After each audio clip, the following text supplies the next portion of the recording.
Hello friends and subscribers, welcome to Tamil Bell YouTube channel. நீங்க நம்ம சேனலை subscribe பண்ணல அப்படின்னா மறக்காம சப்ஸ்கிரைப் பண்ணுங்க. பக்கத்துல உள்ள பெல் பட்டனை கிளிக் பண்ணுங்க. நாங்க போடக்கூடிய வீடியோக்கள் எல்லாமே உடனடியா பாருங்க. இன்னைக்கு நம்ம வீடியோல பிபிஎல் பிபிஎலோட 5வது மேட்ச் யாருக்குன்னு சொல்லி பார்த்தோம்னா மெல்பர்ன் ரெனகேட்ஸ்க்கும் ஹெர்பர்ட் ஹரிக்கன்ஸ்க்கும் இந்த ரெண்டு டீமுக்குமான ஒரு ஃபுல் ப்ரிவ்யூ தான் இந்த வீடியோல பார்க்க போறோம். ஆல்ரெடியே இந்த சீரீஸ்ல அதாவது பிபிஎல் சீரீஸ்ல ஒரு மேட்ச் வந்து பிளே பண்ணிட்டாங்க மெல்பர்ன் ரெனகேட்ஸ். அந்த மேட்ச் வந்து அவங்க லாஸ் ஆயிட்டாங்க. ஸோ இதுதான் ஃபர்ஸ்ட் மேட்ச் பிளே பண்ண போறாங்க ஹெர்பர்ட் ஹரிக்கன்ஸ். ஸோ வின்னிங் இதோட மூமெண்டோட போகணுங்கிறதுக்காக ஹெர்பர்ட் ஹரிக்கன்ஸும் முனைப்போட இருப்பாங்க. லாஸ்ட்ல இருந்து நம்ம திரும்ப வின்னிங் பாதைக்கு வரணும் அப்படிங்கிறதுக்காக மெல்பர்ன் ரெனகேட்ஸும் ஒரு முனைப்போட இருப்பாங்க. அது ரொம்ப ரொம்ப முக்கியமான மேட்சஸா இருக்கும் ரெண்டு டீமுக்குமே. இந்த பர்டிகுலர் மேட்சுக்கான ப்ரிவ்யூ வீடியோ பாக்குறதுக்கு முன்னாடி நீங்க இன்னும் நம்ம டெலிகிராம்ல ஜாயின் பண்ண அப்படின்னா மறக்காம ஜாயின் பண்ணிக்கோங்க. டிஸ்கிரிப்ஷன்ல லிங்க் இருக்கு. ஸோ லாஸ்ட் ஹாஃப் அன் அவர்ல ஸ்மால் லீக்ஸ்க்கான டீமும் மெகா கான்டெஸ்டுக்கான டெமோ டீம்ஸும் அதில் கொடுத்துட்டு இருக்கோம். அது மட்டும் கிடையாது, இந்த ஸ்போர்ட்ஸ் இருக்கக்கூடிய இந்த பாப் ஆப்ஷன், குபேர் இருக்கக்கூடிய இந்த டிஓ ஆப்ஷன் எல்லாமே கொடுத்துட்டு இருக்கோம். உங்களுக்கு ரொம்பவே யூஸ்ஃபுல்லா இருக்கும். ஸோ மறக்காம எல்லாரும் டெலிகிராம்ல வந்து ஜாயின் பண்ணிக்கோங்க. டிஸ்கிரிப்ஷன்ல லிங்க் இருக்கு. அதே போல நீங்க இன்னும் XL11 ஆப்ல ஜாயின் பண்ணலைன்னா மறக்காம ஜாயின் பண்ணிக்கோங்க. டிஸ்கிரிப்ஷன்ல லிங்க் இருக்கு. இந்த பர்டிகுலர் மேட்சுக்கு free giveaway. So entry fees நீங்க எந்த ஒரு அமௌண்ட்டுமே நீங்க வந்து ஆட் பண்ணவே தேவையில்லை. ₹0 தான். ஸோ இந்த ஃப்ரீ கிவ்வே நம்ம எதுவுமே அமௌண்ட் எதுவுமே போட தேவையில்லை. சும்மா நம்மளோட சில பேர் வந்து பாத்தீங்கன்னா நாங்க சும்மா ஃபேண்டசி பிளே பண்ணி ட்ரை பண்ணி பார்க்கணும்னு நினைக்கிறவங்களுக்குலாம் இதா இருக்கும். ஸோ ஃப்ரீயா வெறும் எந்த ஒரு அமௌண்ட்டுமே ஆட் பண்ணாம நீங்க பிளே பண்ணி பார்க்கலாம். இது ஒரு அமௌண்ட் வந்து நமக்கு கிடைக்கும்.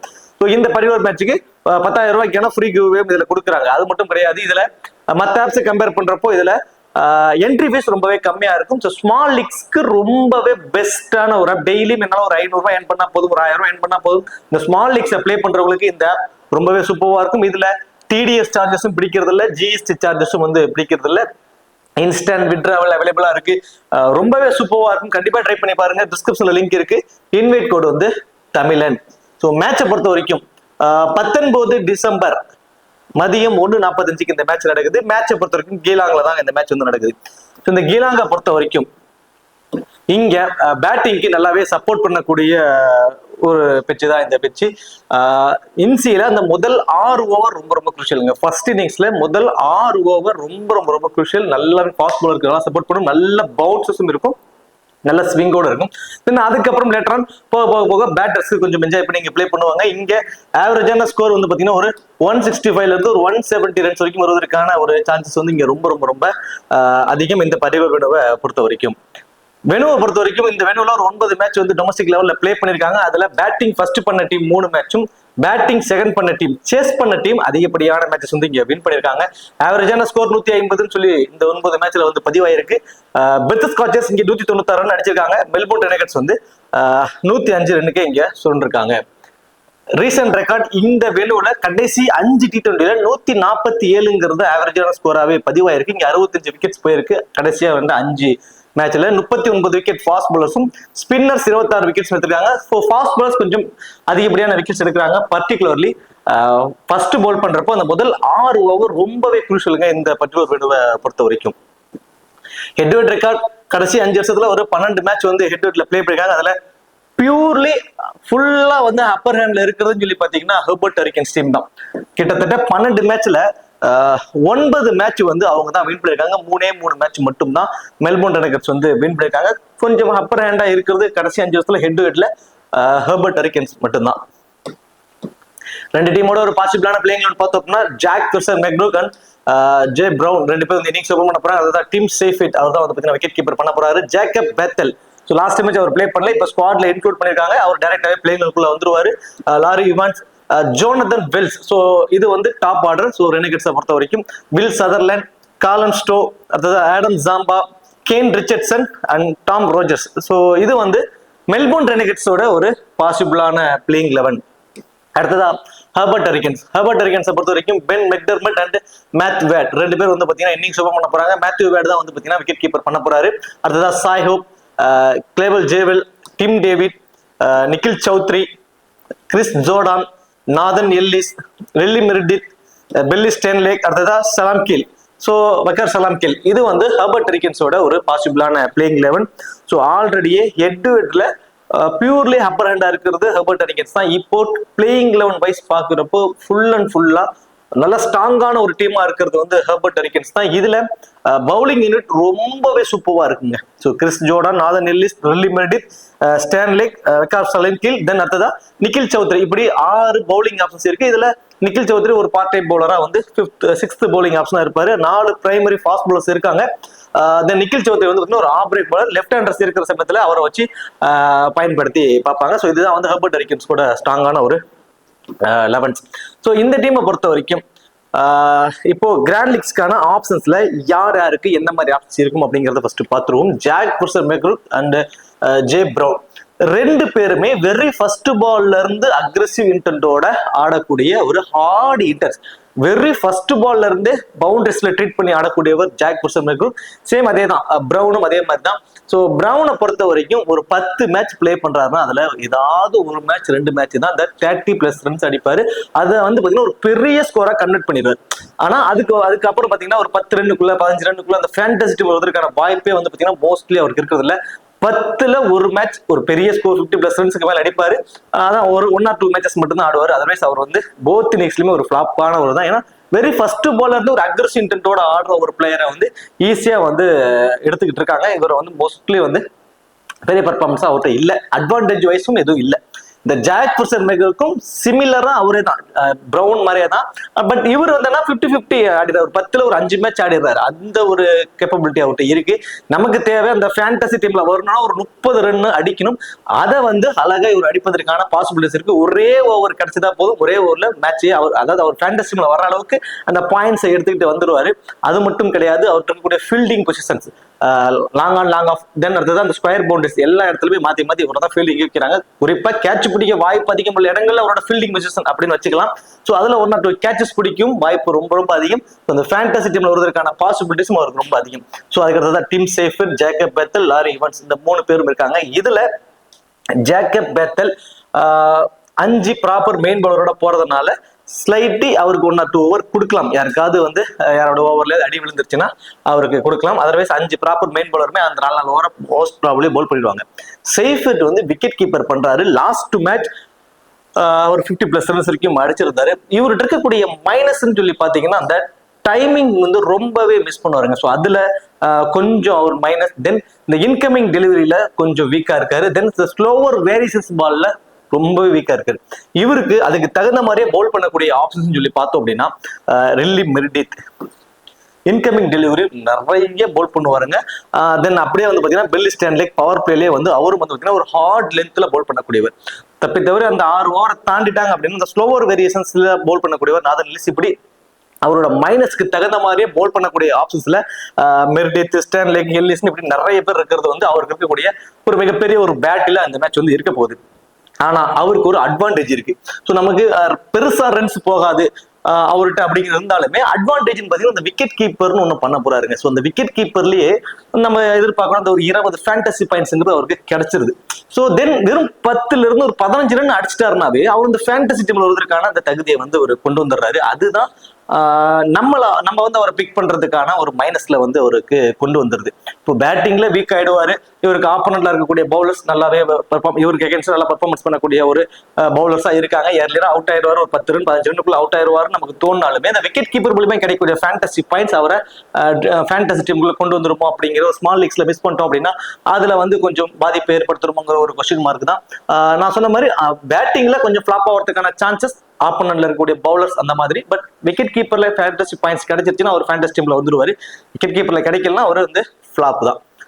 ஜேக்கப் பெத்தல் இந்த மேட்ச் உங்க டீமோட ஒரு டிஃபரன்சியல் பிக், குவாலிட்டியான பிளேயர். ஸோ எப்படி வந்து ஜாக் புர்சர் மெக்ரூக்கு அந்த ஃபீல்டிங் பொசிஷன் இருக்குமோ அதே சேம் ஆப்ஷன் தான் ஜேக்கப் பெத்தலுக்கும் அந்த square boundaries long on long ஆஃப்ல அவரோட ஃபீல்டிங் பொசிஷன் வந்து இருக்கும். ஸோ கண்டிப்பா வந்து மினிமம் 1 or 2 கேச்சஸும் பிடிச்சிருவாரு. 5 ப்ராப்பர் மெயின் பவுலரோட போறதுனால மேபி யாராவது ஓவர்லயே கொஞ்சம் அடி விழுந்துட்டாலும் சரி, யாருக்காவது ஒரு இன்ஜுரி ஏற்பட்டாலும் சரி, அந்த சமயத்துல ஜேக்கப் பெத்தல் மட்டும்தான் அடிஷனலா அவங்களுக்கு பவுல் பண்ணக்கூடிய ஒரு ஆப்ஷன்ஸ்ல இருக்காரு. ஸோ அப்போ அவரோட ஃபேண்டசி வேல்யூ கொஞ்சம் இன்க்ரீஸ் ஆகுது. 6th பவுலிங் ஆப்ஷனுக்கு அவர் தான் இருக்கிறது. அவருக்கு இருக்கக்கூடிய ஒரு பிளஸ். தென் அட்வான்டேஜ்னு பாக்குறப்போ அந்த கேட்ச் பிடிக்க வாய்ப்பு அதிகம் உள்ள இடங்கள்ல இருக்குது. தென் ரீசன்ட் ஃபார்ம், கரண்ட் ஃபார்மும் வந்து ரொம்பவே சூப்பரா வந்து வச்சிருக்காரு Jacob Bethell. So Jacob Bethel இந்த மேட்ச் ஒரு 30 ரன்னோ இல்லை ஒரு 50 ரன்னோ அடிச்சு ஆர்சிபியோட அந்த அவங்களோட அபிஷியல் இதுல இவரோட போட்டோவை போட்டு பிபிஎல் நல்லா பண்ணிருக்காருங்கிற மாதிரி வரணும்னு சொல்லி நானும் எதிர்பார்க்கிறேன். ஏன்னா இந்த வருஷம் ஆர்சிபி டீமுக்காக ஜேக்கப் பெத்தல் வாங்கப்பட்டிருக்கக்கூடிய ஒரு பிளேயர், குவாலிட்டியான பிளேயருங்க. ஸோ மினிமம் என்னோட பாயிண்ட் ஆஃப் வியூல 25 to ஒரு 30 ரன்ஸ் வரைக்கும் அடிப்பாரு. தென் அட்வான்டேஜ் அந்த கேட்ச், தென் அந்த சப்போஸ் ஓவர் போட்டாருன்னா ஒரு அன்எக்ஸ்பெக்டட் அந்த விக்கெட், இதெல்லாம் இவரோட ஃபேண்டசி வேல்யூவை ரொம்பவே வந்து இன்க்ரீஸ் பண்ணிடும். Lorry Evans and Jonathan Wells.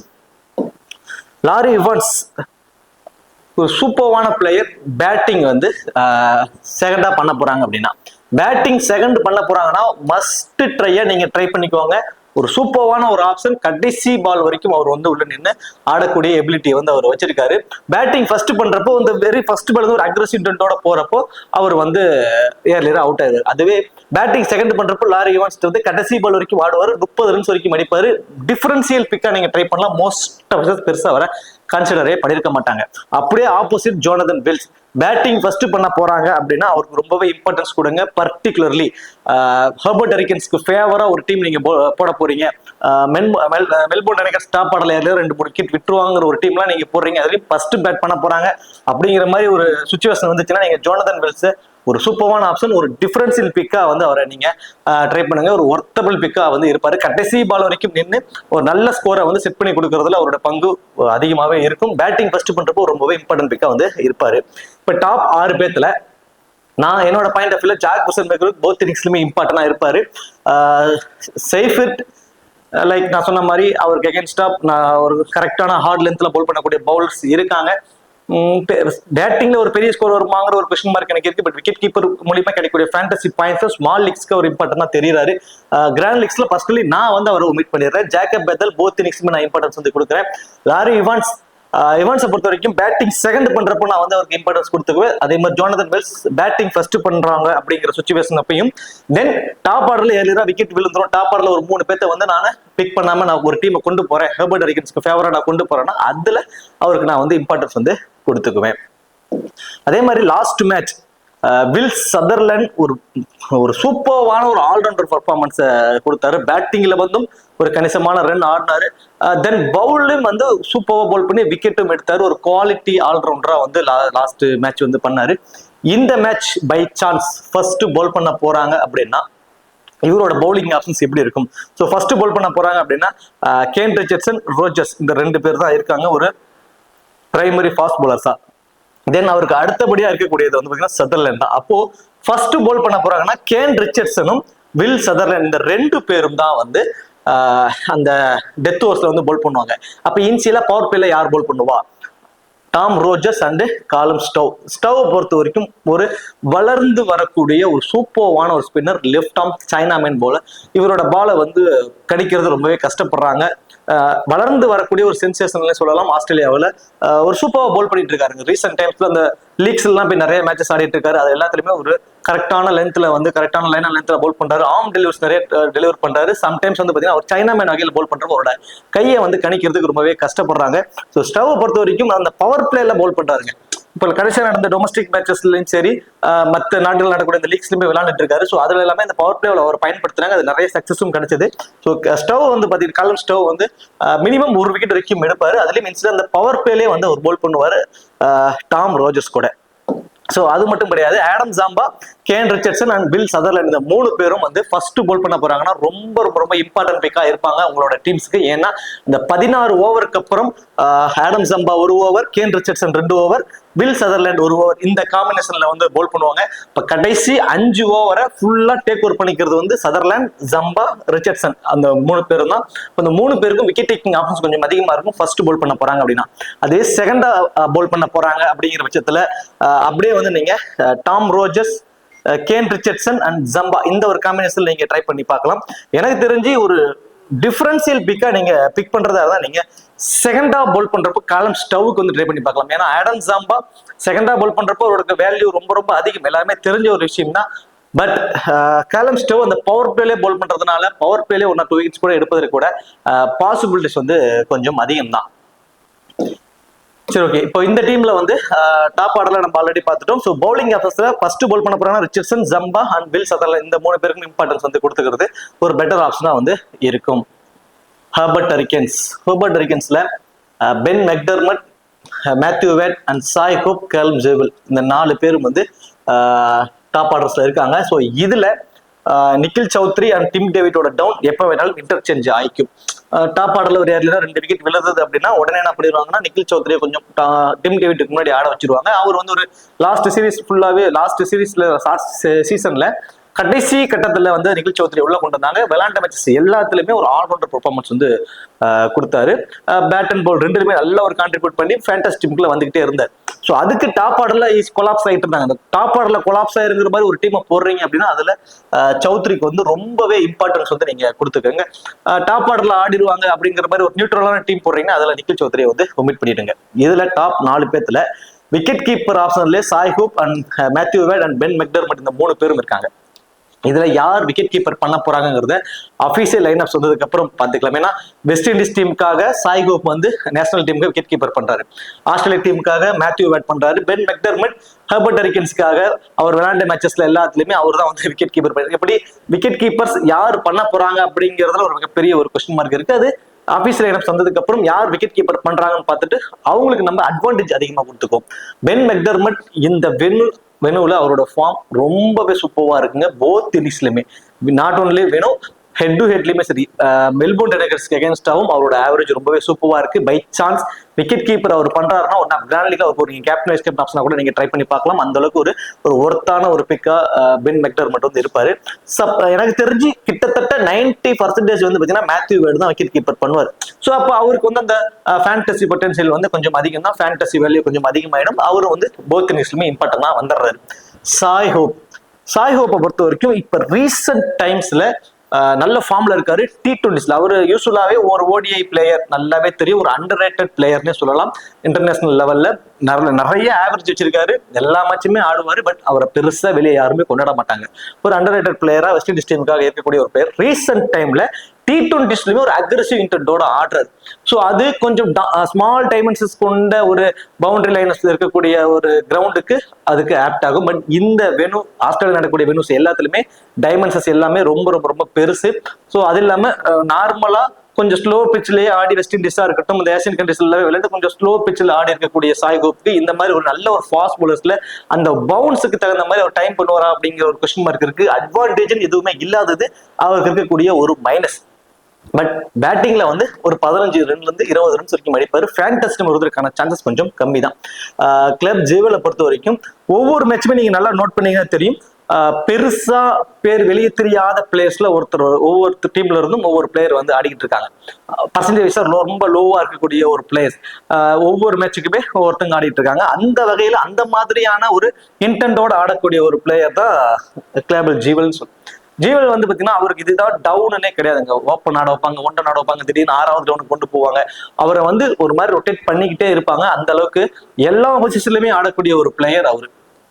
இவர் வந்து எனக்கு தெரிஞ்சு இந்த டவுன்ல தான் மோஸ்ட் ப்ராபபிலி வரதுக்கு சான்ஸ் இருக்கு. ஏன்னா மேத்யூ வேட், பென் மெக்டர்மட் அவங்க தான் ஓப்பன் ஆடுவாங்க. பை சான்ஸ் மேத்யூ வேடை வந்து செகண்ட் டவுனுக்கு கொண்டு வந்துட்டு கொஞ்சம் இன்னும் பேட்டிங்கை இன்னும் டெப்த் பண்ணலாம் அப்படின்னு நினைச்சு ஜேவல்ல வந்து ஓபன் பண்ண வச்சாங்கன்னா ஒரு டிஃபரன்சியல் பிக்கா நீங்க ட்ரை பண்ணுங்க. பவர் பிளேவில் அடிச்சு நோக்கிடுவாரு. ஒரு வெரி ஃபர்ஸ்ட் பால்ல இருந்து ஒரு அக்ரெசிவ் இன்டென்டோட ஆடக்கூடிய ஒரு பிளேயர். மிடில் ஆர்டர்ல வராரு அப்படின்னா நீங்க அவர் வந்து ஒரு 50-50 ஆப்ஷன்ல வச்சுக்கோங்க. பெருசா அவர் இருந்து மிடில் ஓவர்ஸ்ல அந்த பவர் பிளேவை தாண்டி சர்க்கிளுக்கு வெளியே நிறைய ஃபீல்டர்ஸ் போயிட்டாங்க அப்படின்னா இவர்கிட்ட வந்து ஒரு பெரிய ஸ்கோர் வருவதற்கான பாசிபிலிட்டிஸ் ரொம்ப ரொம்ப கம்மி தான். டிம் டேவிட் என்னோட பாயிண்ட் ஆஃப் வியூல போத் இன்னிங்ஸ்லயுமே நான் இம்பார்ட்டன்ஸ் கொடுப்பேன். ஆனா கொஞ்சம் அவருக்கு ஃபேவரா அப்படின்னு பார்த்தோம் அப்படின்னா பேட்டிங் ஃபர்ஸ்ட் பண்றப்போ அவருக்கு இம்பார்ட்டன்ஸ் கொடுங்க. ஏன்னா பேட்டிங் செகண்ட் பண்றப்போ அவர் பேட்டிங் வருவதற்கு முன்னாடி டாப் ஆர்டர்லயே கூட அவங்க வச்சிருக்க ஸ்கோரை வந்து அடிச்சு வின் பண்ணிட முடியும். ஆனா பேட்டிங் ஃபர்ஸ்ட் பண்றப்போ கடைசி 5 ஓவர்ல எந்த விக்கெட், சப்போஸ் டாப் 2 பேருமே 15வது ஓவர்ல தான் முதல் விக்கெட்டே விழுது, 15 வரைக்கும் ஆடிட்டாங்க அப்படின்னா 15வது ஓவருக்கு அப்புறம் சாய் கோப் வர மாட்டாரு, ஜேவல் வர மாட்டாரு, உடனே டிம் டேவிட் ஆட வச்சிருவாங்க. அப்போ கடைசி 5 ஓவர் அப்படின்னா டிம் டேவிட் அப்படிங்கிற மாதிரி முத்திரை குத்திடுறாங்க. அப்போ ஃபர்ஸ்ட் பேட்டிங்னா அதுக்கான பாசிபிலிட்டிஸ் அதிகம். இதுவே செகண்ட் பேட்டிங் அப்படின்னா ஒரு 130-140 ரன் தான் ஆப்போனன்ட் டீம் அடிக்கிறாங்கன்னா டாப் 4 பேருமே கூட அந்த ரன்ஸ் அடிப்பதற்கு சான்சஸ் இருக்கு இல்லையா? அந்த மாதிரி கொஞ்சம் சேஃப்னு பாத்தீங்கன்னா பேட்டிங் ஃபர்ஸ்ட் தான். ஆனா என்னோட பாயிண்ட் ஆஃப் வியூல போத் இன்னிங்ஸ்மே நான் இம்பார்ட்டன்ட் சொல்லுவேன். என்ன ரீசன் அப்படின்னு பாத்தீங்கன்னா இவரோட ஃபீல்டிங் பொசிஷனுங்க. நீங்க நல்லா நோட் பண்ணி பாத்தீங்கன்னா தெரியும் அவரோட ஃபீல்டிங் பொசிஷன் எல்லாமே அந்த லாங் ஆன் லாங் ஆஃப்ல அந்த இடத்த தாண்டி வேற எங்கேயுமே நிறுத்த மாட்டாங்க. அங்கேயேதான் இருப்பாரு. மினிமம் 2 கேட்சாவது பிடிச்சிருவாரு. ஸோ ஸ்டேட் பவுண்டரிஸ் ஆடுறப்போ அப்போ அதுக்கே ஒரு 16 பாயிண்ட்ஸ் கிடைச்சிருந்து. ஸ்டார்டிங் பாயிண்ட் 4 பாயிண்ட், ஒரு 20 ஃபேண்டசி பாயிண்ட்ஸ் கேட்ச் மூலியமாவே அவருக்கு சாதாரணமா கிடைச்சிருது பேட்டிங் பண்ணாம. கடைசி 5 ஓவர்ல வந்து அவர் ஆட வைக்கிறாங்க. 20 ரன் அடிச்சாருனாவே போதும், அடுத்து 30 ஃபேண்டசி பாயிண்ட்ஸ். கிட்டத்தட்ட நம்ம எதிர்பார்க்கக்கூடிய அந்த 50 ஃபேண்டசி பாயிண்ட்ஸ்ங்கிறது இவருக்கு சாலிடா கிடைச்சிடும். அதுல நான் வந்து போத் இஸ் இம்பார்ட்டன்ட். ஆனா ரொம்ப சேஃப்னு சொல்றப்போ ஃபர்ஸ்ட் பேட் பண்றப்போ அவர் ரொம்பவே சேஃபா தெரிவித்தாரு உங்களோட கிராண்ட் லீக்ஸ்க்கு. தென் பவுலிங் ஆப்ஷன்ஸ்ல ஒரு குவாலிட்டியான பவுலிங் யூனிட் வச்சிருக்காங்க. பவர் பிளேல ஸ்டேன்லேக் அண்ட் லில்லி மெரிடித் 2 பேரும் இன்சியலா பவர் பிளேல பவுல் பண்ணுவாங்க. டெத் ஓவர்ஸ்க்கு ஆப்டா கிறிஸ் ஜோர்டன் அது நாதன் எல்லிஸ் பிரிச்சுக்கலாங்க. ஸோ டெத் ஓவருக்கு நீங்க 2 பேரும் பயன் பாத்துக்கோங்க, ஓப்பனிங்க்கு நாங்க 2 பேரும் பாத்துக்கிறோம், பவர் பிளே நாங்க பாத்துக்கிறோம் மாதிரி அழகா குவாலிட்டியான ஒரு பவுலிங் யூனிட் வச்சிருக்காங்க. மிடில் ஓவர்ஸ்ல ஸ்லாம் கில். இதுல வந்து நான் பர்சனலி ஃபர்ஸ்ட் வந்து பவுல் பண்ண போறாங்க அப்படிங்கிற பட்சத்துல Meredith, Nathan Ellis and Chris Jordan இந்த 3 பேருக்குமே இம்பார்ட்டன்ட் கொடுப்பேன். இந்த கொஞ்சம் ஃபாஸ்ட் பவுலுக்கு சப்போர்ட் பண்றதுனால 4வது பவுலிங் ஆப்ஷன் ஸ்டேன்லேக்கு கூட நீங்க ட்ரை பண்ணி பார்க்கலாம். இதுவே செகண்டா பவுல் பண்ண போறாங்க அப்படிங்கிற பட்சத்துல கிறிஸ் ஜோர்டான், மெர்டித் அண்ட் ஷலாம் கிலி. ஸோ இந்த 3 பேருக்கும் இம்பார்ட்டன்ஸ் கொடுங்க. ஏன்னா ஷலாம் கிலின் பொறுத்த வரைக்கும் இந்த வென்யூல மிடில் ஓவர்ஸ்லயும் சரி, செகண்ட் இன்னிங்ஸ்லயும் சரி, ஸ்பின்னர்ஸ்க்கு நல்லாவே சப்போர்ட் பண்ணுது. ஸ்பின்னர்ஸும் கிட்டத்தட்ட ஈக்குவலான விக்கெட்ஸ் எடுத்திருக்காங்க இந்த வென்யூல. அந்த செகண்ட் இன்னிங்ஸ்ல இவரோட பவுல்ல வந்து ஆடுறதுக்கு ரொம்பவே கஷ்டப்படுவாங்க. செகண்டா பவுல் பண்றப்போ ஷலாம் கிலிக்கு ரொம்பவே இம்பார்ட்டன்ஸ் கொடுங்க. ஒரு டிஃபரன்ஷியல் பிக்காவும் ட்ரை பண்ணி பாருங்க. 2 விக்கெட் வரைக்கும் கூட எடுப்பதற்கான பாசிபிலிட்டிஸ் அவருக்கு ரொம்ப ரொம்ப அதிகம். இதுவே ஃபர்ஸ்ட் பவுல் பண்ண போறாங்கன்னா 4 நீங்க ஃபாஸ்ட் பவுலர் கூட ட்ரை பண்ணி பார்க்கலாம். அப்படி இல்லைன்னா Nathan Ellis, Meredith and Jordan and ஷலாம் கிலி இந்த ஆப்ஷன்ஸோட கூட நீங்க ட்ரை பண்ணி பார்க்கலாம். ரீசன் பாத்தீங்கன்னா கிட்டத்தட்ட ஒரு 12-13வது ஓவருக்குள்ளவே ஸ்டேன்லேக்கோட 4 ஓவர் கம்ப்ளீட் பண்ணிடுவாங்க. அவரு டெத் ஓவர்ஸ்க்குலாம் பயன்படுத்த மாட்டாங்க. அவரோட ஓவரை பவர் பிளே அண்ட் 12-13வது ஓவருக்குள்ளே ஒரு ஓவரை கம்ப்ளீட் பண்ணிடுவாங்க. அப்ப அந்த 16 ஓவருக்கு அப்புறம் Chris Jordan, Nathan Ellis at least ஒரே ஒரு ஓவர் ஷலாம் கில் பவுல் பண்ணுவார். அந்த காம்பினேஷன்ல பாக்குறப்போ ஷலாம் கில், then Meredith, Nathan Ellis, Chris Jordan இந்த 4 பேருமே ஃபர்ஸ்ட் பவுல் பண்றப்ப ரொம்பவே ஒரு இம்பார்ட்டன்ட் பிக்கா இருப்பாங்க. செகண்டா பவுல் பண்றப்ப வேணா நீங்க ஷலாம் கில், ஸ்டேன்லேக், தென் கிறிஸ் ஜோர்டான் இந்த 3 பேருக்கு வச்சு நீங்க இந்த ஒரு காம்பினேஷனா நீங்க ட்ரை பண்ணி பாருங்க. ஒரு பெட்டர் ஆப்ஷனா வந்து இருக்கும். இந்த டீமை பொறுத்த வரைக்கும் Tim David, then Matthew Wade and Ben McDermott இந்த 3 பேருமே அவர் ரொம்பவே இம்பார்ட்டன்ட் பிக்கா இருப்பாங்க உங்களோட ஸ்மால் லீக்ஸ்க்கு. கிராண்ட் லீக்ஸ்க்கு வேணா நீங்க பென் மெக்டர்மட், மேத்யூ வேட் 2 பேர்ல இருந்து எனி ஒன். அதுல நான் ஸ்லைட்லி வந்து கொஞ்சம் சேஃபான ஆப்ஷனா மேத்யூ வேட் தெரியாதா, நான் பர்சனலி கிராண்ட் லீக்ஸ்க்கு அவர் ட்ரை பண்ணுவேன். பென் மெக்டர்மட், மேத்யூ வேட்ல இருந்து மேத்யூ வேட்க்கு ட்ரை பண்ணிக்குவேன். இது கிராண்ட் லீக்ஸ்க்கு. ஸ்மால் லீக்ஸ்க்கு 2 பேருமே இம்பார்ட்டன்ஸ் கொடுத்துக்கோங்க. பென் மெக்டர்மட், மேத்யூ வேட் 2 பேர்ல இருந்து எனி ஒன். தென் அடுத்ததா சாய்ஹோ, அடுத்ததா டிம் டேவிட். இந்த காம்பினேஷன் நான் கிராண்ட் லீக்ஸ்க்கு வந்து ட்ரை பண்ணி பார்ப்பேன். இப்ப captain vice captain option first வந்து பவுல் பண்ண போறாங்கன்னா நீங்க கிறிஸ் ஜோர்டானுக்கு வந்து கண்டிப்பா வந்து கேப்டன் ஆப்ஷனா வந்து ட்ரை பண்ணி பாருங்க. ஃபர்ஸ்ட் பவுல் பண்ண போறாங்கன்னா என்ன காரணம், அந்த லாங் ஆன்ல வந்து டிம் டேவிட் நிக்கிறாரு அப்படின்னா அந்த லாங் ஆஃப்ல கிறிஸ் ஜோர்டான் தான். இந்த 2 பேரும் தான் வந்து இந்த டீமோட ஒரு தூண் ஃபீல்டிங் டிபார்ட்மெண்ட்ல. 2 பேருமே இந்த லாங் ஆஃப்ல தான் நிற்பாங்க. கேட்ச் பிடிக்க வாய்ப்பு அவங்களுக்கு அதிகம் 1. 2வது டெத் ஓவர்ல பவுல் பண்ணக்கூடியவர் 2. அதுக்கு அடுத்ததான் வந்து பேட்டிங்ல வந்தும் ஒரு ஹார்ட் ஹிட்டிங் எபிலிட்டி கொடுக்கக்கூடியவர். ஒரு பயங்கரமான ஒரு ஆல்ரவுண்டர் பெர்ஃபார்மன்ஸ் ரீசென்ட் டைம்ஸ்ல கொடுத்துட்டு இருக்காரு. நல்ல ஃபார்ம்ல இருக்காரு. ஸோ ஃபர்ஸ்ட் பவுல் பண்ண போறாங்கன்னா கிறிஸ் ஜோர்டனுக்கு கண்டிப்பா வந்து ஒரு கேப்டன் ஆப்ஷனா கொடுங்க. தென் அடுத்ததான் வந்து பார்த்தோம் அப்படின்னா சதர்லாண்டுக்கு வந்து ஃபர்ஸ்ட் பவுல் பண்ண போறாருன்னா அவருக்கும் வந்து பாத்தீங்கன்னா ஒரு கேப்டனாவோ வைஸ் கேப்டன் ஆப்ஷனாவோ ட்ரை பண்ணி பாருங்க. தென் கேன் ரிச்சர்ட்சன் பர்டிகுலர்லி வந்து பாத்தீங்கன்னா ஃபர்ஸ்ட் பவுல் பண்றப்போ ரொம்ப ரொம்ப ரொம்ப இம்பார்ட்டன்ட். லைக் சிமிலரா வந்து கிறிஸ் ஜோர்டான் மாதிரி தான். டெத் ஓவர்ஸ்ல வேரியேஷன்ஸ் நிறைய கொடுப்பாரு, நக்கல் பால்ஸ் நிறைய போடுவாரு, இந்த பேக் ஆஃப் த டெலிவரிஸ் நிறைய டெலிவர் பண்ணுவாரு. ஸோ இது மாதிரி நிறைய ஆப்ஷன்ஸ் இருக்கு. விக்கெட் டேக்கிங் ஆப்ஷன்ஸ் அவருக்கு மினிமம் 2 to 3 விக்கெட் வரைக்கும் எடுப்பாரு. ஸோ ஃபர்ஸ்ட் பவுல் பண்றப்போ கேன் ரிச்சர்ட்சன் ரொம்பவே இம்பார்ட்டன்ட். வில் சதர்லேண்ட் டெத் ஓவர்ல பவுல் பண்றாரு, அவரும் ரொம்ப இம்பார்ட்டன்ட். தென் நம்ம ஆல்ரெடி சொன்ன மாதிரி கிறிஸ் ஜோர்டன், நாதன் எல்லிஸ் இவங்க 2 பேருமே ஃபர்ஸ்ட் பவுல் பண்றப்போ ரொம்பவே இம்பார்ட்டன்ட். தென் மேத்யூ வேட்டை பொறுத்த வரைக்கும் விக்கெட் கீப்பருங்கிற ஒரு அட்வான்டேஜ். தென் பவர் பிளேவில் சப்போஸ் இன்னிங்ஸ் ஓபன் பண்ண போறாரு அப்படின்னா அவருக்கு மஸ்டா ஒரு டீம்லயாவது ஒரு கேப்டன் ஆப்ஷனா கொடுங்க. அந்த பவர் பிளேவை துவம்சம் பண்ணிடுவாரு. நல்ல வெறும் ஃபர்ஸ்ட் பால்ல இருந்து ஒரு அக்ரெசிவ் இன்டென்டோட ஆடக்கூடிய ஒரு குவாலிட்டியான பிளேயர். ஒரு கிராண்ட் லீக்ஸ்க்கு ஒரு சூப்பரான ஒரு ஆப்ஷனா வந்து இருப்பார். இது எல்லாமே ஓரளவு சேஃபான ஒரு ஆப்ஷன்.